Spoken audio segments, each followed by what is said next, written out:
ওড়িশা সাহিত্য একাডেমি এবং উৎকল ভারতী বিদুষ সভার সহযোগিতায় বিশ্ব মাতৃদিবস পালিত হয়। সেখানে আলোচনা ও সংবর্ধনা সভার আয়োজন করা হয়। বাণীশ্রী প্রভাত কুমার আচার্যের সকালের অর্ঘ্য নিয়ে আলোচনা হয়, যা শ্রোতাদের অত্যন্ত প্রশংসিত পেয়েছে।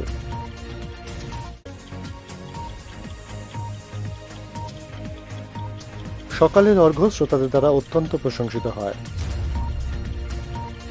এটি বালাসোরের জন্য গর্বের বিষয়।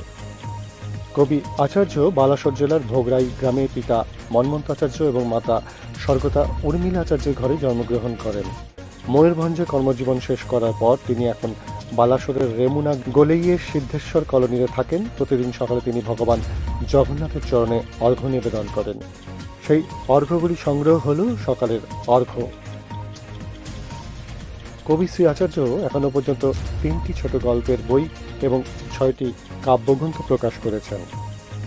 সনাতন মহাকুডের রিপোর্ট, খবরের বাজার।